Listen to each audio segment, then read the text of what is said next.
The last place anyone thought a missing child would turn up was inside a chimney, not a basement, not a shed at the edge of the woods, not even an abandoned car, a chimney of all things. It began on a gloomy morning in Willow Ridge County.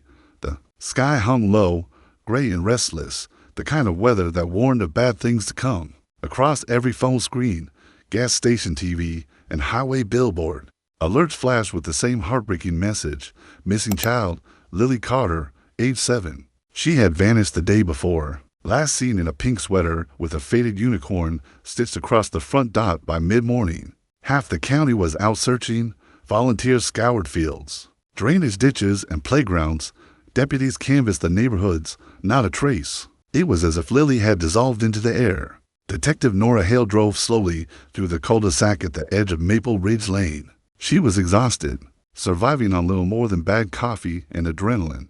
In the back of her cruiser sat her K9 partner, Rex, a 5-year-old German shepherd with sharp instincts and endless focus. While most dogs barked at squirrels or passing cars, Rex had a habit of growling only when something truly mattered, when a scent, a sound, or a silence was out of place. Nora trusted that more than any tip from a frantic caller. They reached the end of the street, where an old Victorian stood like a wound that never healed. Its paint peeled in sheets, windows boarded, porch sinking. Under its own weight, the brick chimney was cracked down one side. On the rusted mailbox, the number 317 still clung in tarnished brass. Locals called it the Wren House. 10 years back, its owner, Arthur Wren, had disappeared after a fire. Gutted the attic. Rumors swirled: arson, child abuse, darker things whispered late at night. But no body was ever found, and the place had been abandoned to rot. Rex stiffened in the back seat before the cruiser even stopped.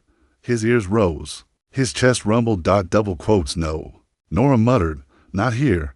She stepped out, clipped his leash, and tried to tug him back. "That place is condemned." But Rex wouldn't listen. He pulled hard, nails scraping the pavement, dragging her toward the sagging gate at the back of the property. The Wren House wasn't on the official search list.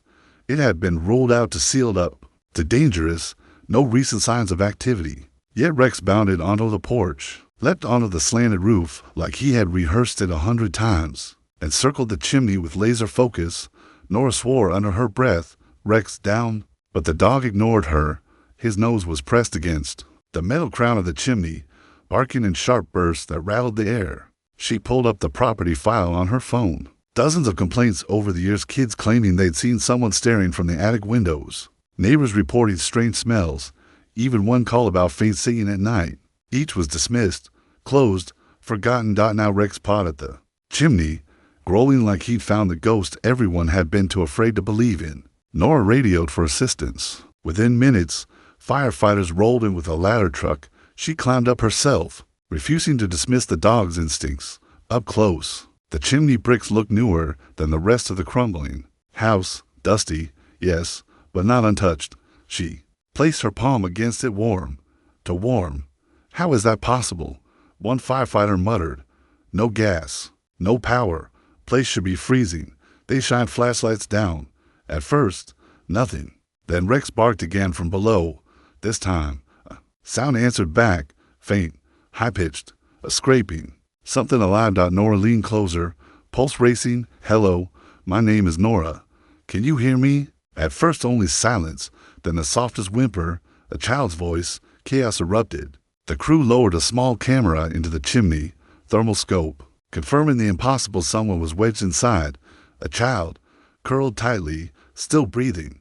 It took almost an hour to chip away the bricks without crushing her. When they finally pulled Lily Carter free, she was trembling, her pink sweater blackened with soot, her arms quivering from exhaustion.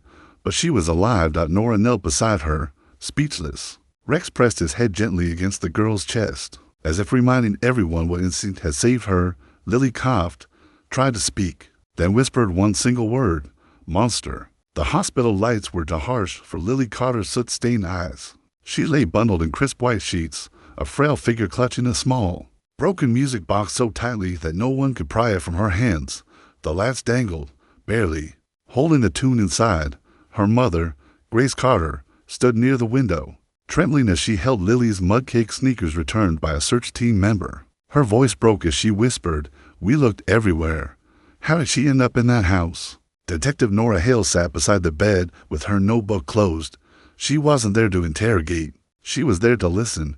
Lily's voice rasped when she finally spoke. He told me the fire would come if I moved, so I stayed real still.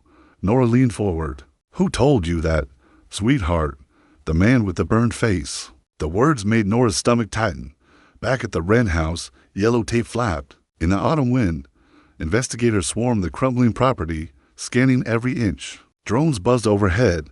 Cadaver dogs sniffed the yard. And yet, nobody could explain how Lily had ended up inside a sealed chimney. The flue was too narrow for an adult to force her down from above. The fireplace had been mortared shut from the outside. Even the rescue team had to pry it open with tools to pull her out. It was impossible, and yet it had happened. Rex paced the porch, tail stiff, nostrils flaring. Nora watched him with unease. I've never seen him this on edge, she admitted. One officer scoffed. Maybe he smells raccoons. But Rex's growls silenced the joke. Low, steady, not aggressive, just deadly certain. Nora dug into property records. The Wren house had changed hands 3 times in the past decade, but every deal fell apart. One man had even paid in full, only to abandon it within a week, muttering that someone else already lived there. That night, Nora pulled the old fire report. The attic blaze had happened in 2015. Owner Arthur Wren, suspected of child neglect, vanished. Rumors hinted he had taken in foster children. 2 complaints were filed, both ignored. Case closed. To neat dot, the medical examiner's report confirmed Lily hadn't eaten in 2 days. She hadn't been in the chimney long, which meant she had been moved recently, and the music box she clung to, a vintage model from the early 2000s. Inside, an engraving, Maya, 2006. Nora froze. She had seen that name before. In the dusty cold case files. She found it. Maya Bennett, age 6. Reported missing in 2006. Last seen in her backyard, only a few blocks from the Wren house. Her body was never found. Now, almost 20 years later, her music box resurfaced in the hands of another child pulled from the same house. This was no coincidence. Nora called in reinforcements. Cold case unit, behavioral profilers, forensic specialists. This wasn't just a rescue, it was the first loose thread of something much older, much darker, and Rex had been the one to tug it free. The following morning, Nora returned to the Wren house with Rex and a thermal scanner. She didn't wait for red tape. Her gut told her the house wasn't finished giving up its secrets. Inside, the air stank of mold and old fire. Dust danced in the beam of her flashlight. Rex moved ahead, deliberate, nose to the floorboards. He stopped near the staircase and lifted his head toward the wall. Nora swept the scanner. At first, nothing. Then a faint patch of warmth, rectangular, near the baseboard. She tapped the wall. Hollow. Give me a crowbar, she ordered. Minutes later, a hidden panel gave way, revealing a narrow crawl space lined with shelves. On them sat trinkets, hair ribbons, single shoes, crayon drawings, teddy bears, each tagged with names and years. Maya, 2006, Rosie, 2010, Hannah, 2014, Lily, 2024. Nora froze, heart pounding. This wasn't just abduction, it was a collection. Back at the hospital, Lily whispered more. He told me to stay quiet, said if I screamed, I'd burn like the others. Did he hurt you? Nora asked gently. No. Lily shook her head. Why, he hated the singing. The singing. Lily opened the music box. A lullaby drifted out, soft and haunting. I heard her, Lily whispered. The girl named Maya. She sang from the walls. She told me not to be scared, but she's gone now. Nora's blood ran cold.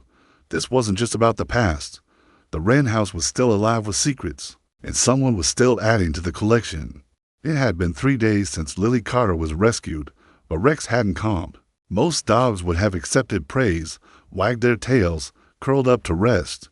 But Rex stayed alert, his gaze fixed on the abandoned house across the street as if it still held someone inside. Detective Nora Hale noticed it, too. The Wren house had been cordoned off by fencing. Forensics finished their sweep, and demolition was scheduled. Yet every night, Rex kept vigil, ears up, chest rigid. Something inside him refused to let go. At the precinct, Nora pored over every missing child report within 30 miles. Between the year 2000 and now, 2 children had vanished. 15 were never found. Each case stared back from the wall like a graveyard of school portraits, costumes, birthday hats. Toothy grins frozen in time. The crawl space in the rent house had contained mementos, each one tied to a name and year, not trophies, not random, a catalog, a pattern. Nora's eyes stopped on Rosie Delgado, 2010, age 7. This appeared 1 block away from the house, another unsolved case, another child swallowed by the pattern.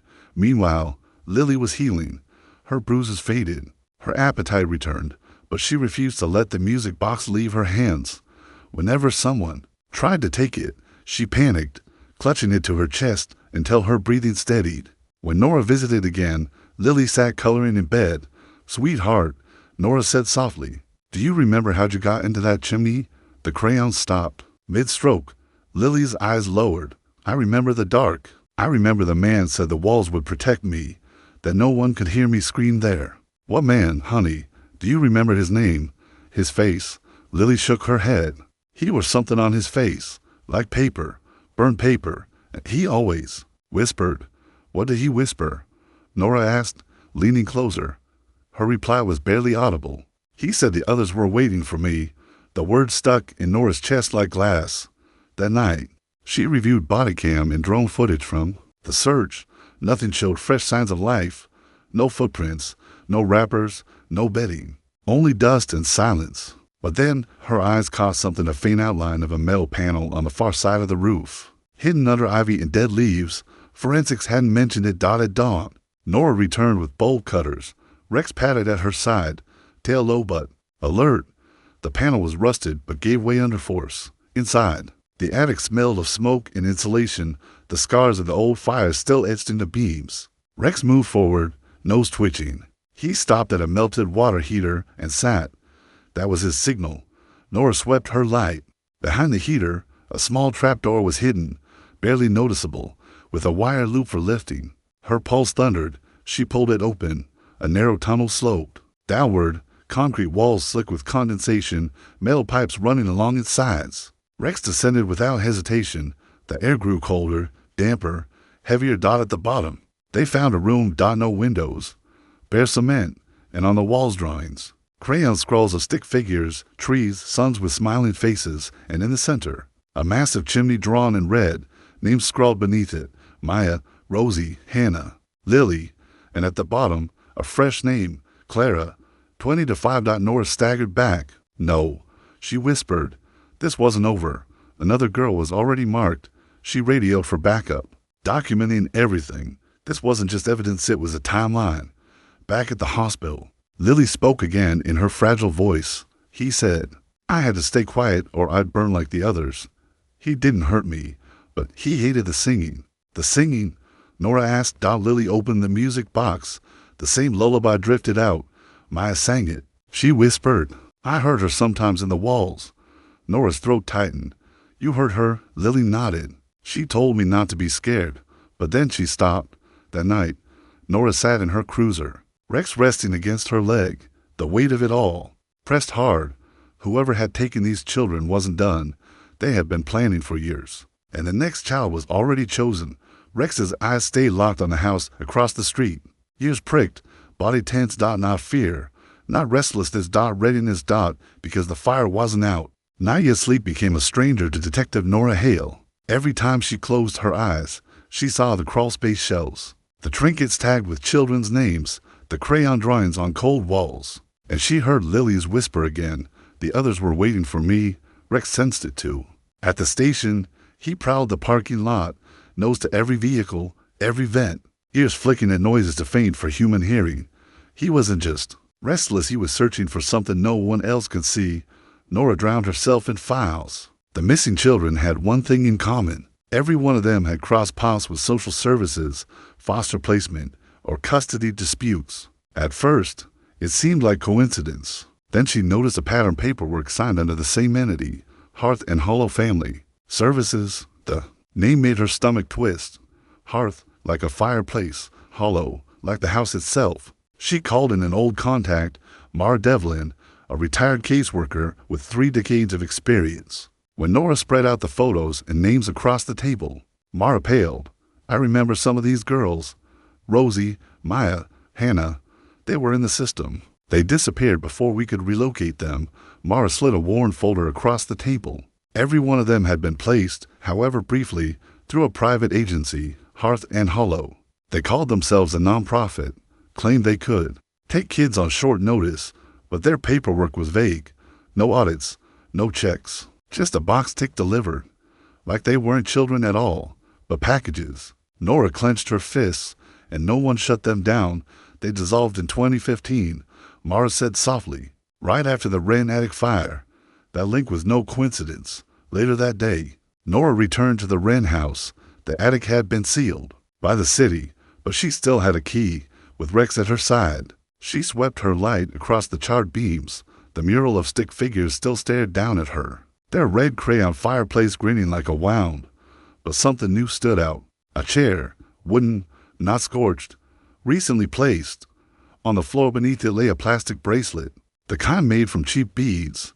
It spelled out a name in uneven colors, Ciara. Nora's chest tightened.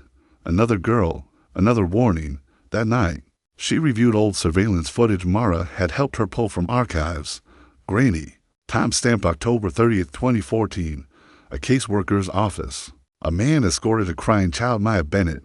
His face was cropped out of frame, but his voice was audible. She's used to the dark. She'll be fine. Nora froze. That voice. She had heard it before. Smooth, quiet, deliberate. Rex growled from the passenger seat, hackles rising. Even he recognized it. The man's name surfaced later. Banga Rowan, a former youth pastor, later a grief counselor. Allegations of misconduct trailed behind him in another state, but he had slipped away each time when Hearth and Hollow dissolved. So did he. Until now. Nora pulled another record. One of Rowan's last known addresses, an abandoned retreat center deep in the woods. She didn't wait for a team. She drove out with Rex at her side. The place was crumbling, swallowed by vines. Cabins sagged under moss and silence.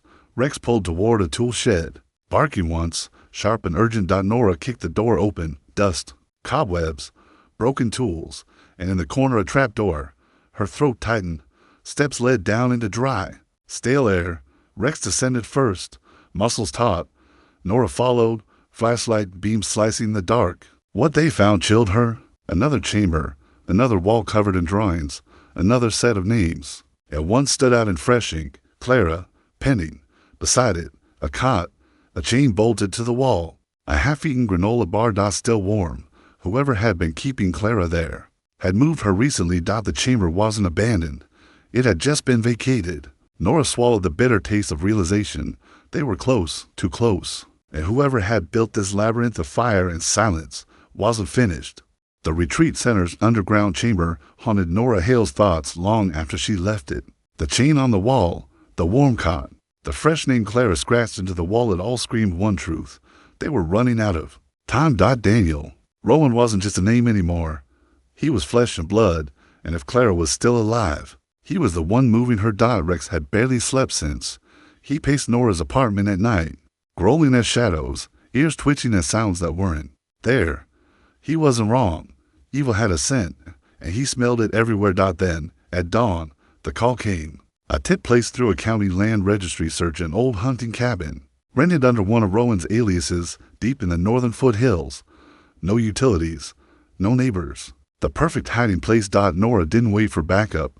She loaded Rex into the cruiser, siren off, tires whispering against the empty highway. By the time they reached the cabin, twilight had bled through the trees, painting the woods in long shadows. The cabin sagged against the earth, its roof moss-strangled, its chimney rising like a scar.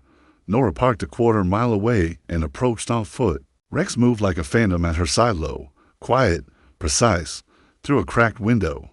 Candlelight flickered, a shape paced inside. Not Clara. A man. Rowan. Nora whispered, "Stay," and moved along the side of the cabin. That's when she heard it, a child's muffled sob, drifting from the far corner. She crouched beside the window and spoke softly, "Clara, my name is Nora. I'm here with a dog. We're going to get you out." The crying stopped. Then a whisper came back, trembling. "He said I'll go in the fire next." Nora's breath hitched. "Not tonight. Sweetheart, hold on." The cabin door creaked open.